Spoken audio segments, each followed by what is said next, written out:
आरोप लगा रही हूं।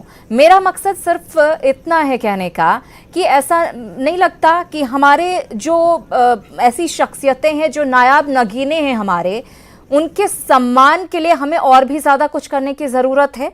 उनकी पहचान के लिए आज 14 नवंबर है, आज बाल दिवस मनाया जा रहा है। क्या हम अपनी भावी पीढ़ियों को ये संदेश देंगे आज के दिन कि आज इस तरह से एक महान गणितज्ञ हमारे बीच से चला गया और ऐसी नौबत थी कि उन्हें एम्बुलेंस नसीब नहीं हो पा रही थी?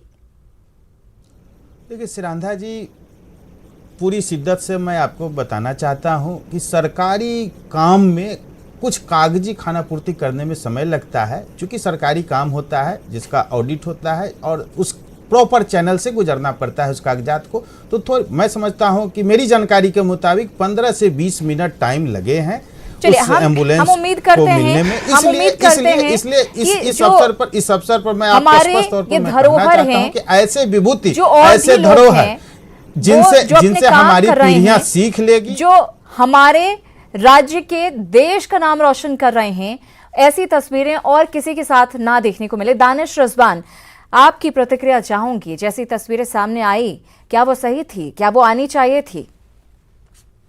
श्रीराधा जी, सबसे पहले मैं न्यूज़ 18 की टीम को धन्यवाद देता हूं कि आज आप लोगों ने इससे गंभीर विषय बनाया है। तब जाकर के सरकार चेती, मुख्यमंत्री तक को जाना पड़ा। अगर मीडिया नहीं होती, आपकी टीम मौजूद नहीं होती, तो 45 मिनट से ज़्यादा तक तो उनकी डेड बॉडी को बाहर रखा गया और भी वक्त लग सकता था एम्बुलेंस आने के लिए, इसमें कहीं कोई शक नहीं है।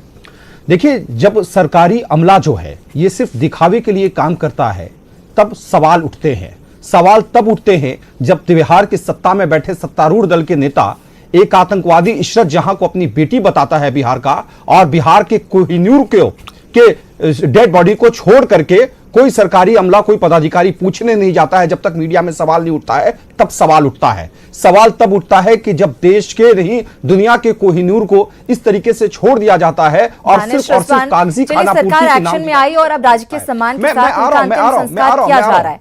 लेकिन सभी की जिम्मेदारी बनती है, ऐसा नहीं लगता, हमारी भी और आपकी भी? जी निश्चित तौर पे देखिए, इस चीज से हम कहीं से बच के नहीं जा सकते हैं। ये जवाबदेही सबकी बनती है कि हम बढ़ चढ़कर भाग लें। आज हम तमाम लोग एक जगह आए हैं और आंसू बहा रहे हैं, लेकिन मुझे लगता है ये काफी नहीं है। कम से कम अब सीख लेने की जरूरत है और ऐसे लोगों को बचाने के लिए जितना प्रयास होना चाहिए। अभी अभयानंद सर जो इन बातों का जिक्र कर रहे थे, ये समाज की जवाबदेही बनती है कि हम सब लोग मिल कर रहे हैं। हम ये मान लें कि सरकार कुछ करने वाली नहीं है, सामाजिक दायित्व बनता है ये, और समाज के लोग एकजुट होकर के अगर आगे बढ़े, जिस तरीके से आज तमाम लोग शोक जाहिर कर रहे हैं, अगर यही तमाम लोग इकट्ठे होकर काम करते, आज ये दिन देखने को नहीं मिलता। और देखिए, 2-3 चीजें और हैं कि स्टीफन हॉकिंस जो है श्रीराधा जी, वो वशिष्ठ बाबू से ज्यादा बीमार रहे हैं, उनकी ज्यादा तबीयत खराब रही है, लेकिन सरकारी अमला और सामाजिक दायित्व की वजह से उन्होंने बहुत कुछ करके दिखाया समाज को, और समाज को बहुत कुछ करके दिखाया। दानिश रिजवान, मैं आपके पास आऊंगी। ये तस्वीर दिखा रहे हैं लगातार हम, निश्चित रूप से सोशल मीडिया पर भी ये तस्वीर लगातार लोग देख रहे हैं, दुख प्रकट कर रहे हैं। आप भी देखिए किस तरह से वो डॉक्यूमेंट्स लेकर, डेथ सर्टिफिकेट लेकर उनके भाई, वशिष्ठ बाबू के भाई बाहर निकले हुए हैं, और जब उनसे सवाल किया जाता है तो रूंधे गले से ये कहते हैं नहीं, एम्बुलेंस नहीं मिली है। अब देखिए, ये वो शख्स जो शायद सालों में ये नगीना पैदा होता है। अभयानंद जी, आपसे ये जानना चाहूँगी, अभी कदम उठाने की ज़रूरत है, अभी सभी के सहयोग की ज़रूरत है। अगर ऐसा नहीं हुआ तो ऐसे और भी लोग, ऐसे और भी जो हमारे धरोहर हैं, क्या उनका मनोबल नहीं टूटेगा अगर इस तरह की तस्वीर देखने को मिलेगी तो?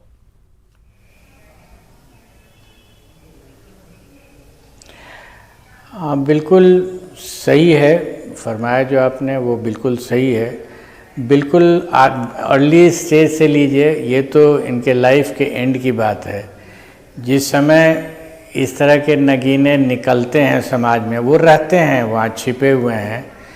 हम लोगों के पास न तो सरकार से न समाज से कोई पॉजिटिव एफर्ट होता है कि हम आइडेंटिफाई करें ऐसे नगीनों को, उनको निकाल करके और एक चैनल में डाल करके और आगे बढ़ाएं और उनको पूरी ज़िंदगी भर नर्चर करें, जिससे कि समाज को वो कुछ अकेला दे सकें। सोच बदलने मेरी की अपनी जरूरत समझ है, है। सोच बदलने की शायद जरूरत ये है कमेंट अभ्यानंद जी, बहुत लोगों को क्योंकि अच्छा नहीं लगेगा।